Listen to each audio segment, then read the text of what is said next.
Lembranças. Bela Donas Bar, centro do Rio de Janeiro. Terça-feira, 12 de março de 2024. O relógio marcava 1h40 da madrugada. Lá fora, a garoa escorria pelos postes como suor de delator em sala de interrogatório. A cidade cheirava a mofo, maresia e óleo de fritura vencido. Lá dentro, o Bela Donas Bar estava quase vazio. Apenas alguns poucos frequentadores. Dentre eles, César Garcés, o legista pálido e tagarela com cara de rato que fez faculdade. Wagner Viana, o último policial honesto do Rio, com uma cabeça tão grande e quadrada que mais parecia um micro-ondas em cima do pescoço. E é claro, eu. Espera um pouquinho aí, pode parar. Que foi, porra? Tu virou o João Kleber agora, é? Gino, tu sempre começa uma história sacaneando a gente dizendo que eu sou o orelhudo, tenho cara de rato e que o Viana tem cabeça quadrada e tal. Claro que de fato ele tem uma cabeça de TV antiga mesmo, mas... Porra, Garcês, que merda de defesa é essa? Não, calma. Me empolguei. Mas o fato é que, Gino... Por que não fala pra galera dessa pataca que tu tem aí localizado entre os olhos e acima da boca? É mesmo, figura. Fala aí dessa nareba que faria o Costinha e o Juca Chaves morrer de novo, só de inveja. Porra, vocês estão estragando a narrativa? Ah, claro. Nos sacanear pode, mas falar da sua napa não pode, não é? Tá bom. Vamos prosseguir daqui. E eu, que apesar de ser esse pedaço de mau caminho, tenho um nariz grande, mas condizente com outras partes da minha anatomia. Se é que vocês me entendem. Eles me olham um pouco contrariados. Quer dizer, putos da vida, mas ainda assim aceitam minha pequena correção de rota. Garcês mexia no celular. Viana encarava o copo vazio, provavelmente pensando se aceitava outro ou se ainda dava tempo de voltar a ter salvação. Foi aí que o rato falou. Gino, você fala de regra, de honra, de código. Mas de onde vem isso tudo? Tu nasceu onde mesmo? Na Itália? Assenti com um cigarro no canto da boca. A fumaça do cigarro fazia espirais lentas no teto descascado. Olhei para os dois. Querem saber de onde eu vim? Eles assentiram. Suspirei, porque certas memórias sangram. Nasci em Palermo, Sicília, mas me criei nas docas de Nova York. Um imigrante. Sobreviver era a regra. Com 12 aprendi a boxear. Com 13 já lutava em ringues improvisados por moedas. Com 15, dei meus primeiros tiros. Viana ergueu a sobrancelha.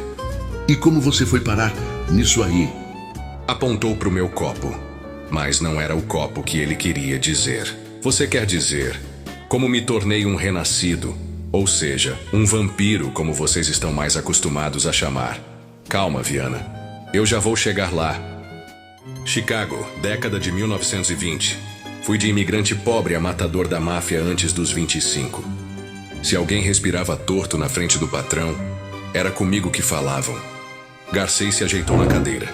Viana só escutava. Foi quando me meti com a mulher errada. Pois é, sempre tem uma mulher. Ela era amante de um figurão, daqueles que até o diabo teria medo de cutucar. Viana deu um meio sorriso. E é claro que você cutucou, né? Pode apostar. E foi com gosto. Que mulher maravilhosa. O cara me jurou de morte. E cumpriu. Mas antes da execução, teve uma noite. Uma apresentação num cabaré. Seu nome era Scarlett, uma dançarina russa.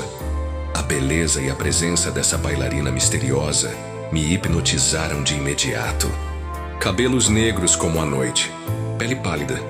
E olhos, nunca vi olhos como os dela. Azuis como o céu e profundos como um oceano. Pareciam sugar minha alma. Ela dançava como se soubesse de tudo. E talvez soubesse mesmo. Me trouxe um drink. Sorriu. E eu, idiota, achei que estava com sorte. Não percebi o gosto estranho na bebida, nem o que ela tinha deixado ali dentro. Seu sangue. Horas depois, me metralharam num beco, igual a um condenado ao paredão por algum regime autoritário. Então morri. A última lembrança que tenho daquele momento era a dor das balas me dilacerando e depois a completa escuridão. Quanto tempo fiquei morto? Não sei, mas quando acordei, Estava em um porão deitado num colchão velho. Scarlett sentada numa cadeira de madeira na minha frente, como que me esperando acordar. Eu estava com sede. Não de água ou qualquer outra bebida, mas de outra coisa que eu ainda não imaginava o que era. Você deve estar com muita sede, disse ela sorrindo e apontando para o lado. Só então percebi os dois homens amarrados e pendurados de ponta à cabeça. Pareciam aquelas enormes peças de carne penduradas por ganchos em um frigorífico. Eram alguns dos mafiosos que me metralharam. Algum tempo depois, Scarlett me contaria que adorava beber o sangue de mafiosos, mas não apenas beber, os fazia sofrer, antes de matá-los. E disse que só não fez o mesmo comigo porque foi com a minha cara. Que sorte a minha, não é? Ela se aproximou de um deles com uma faca na mão. E então, com um sorriso macabro nos lábios, cortou o pescoço do infeliz que guinchou como um porco.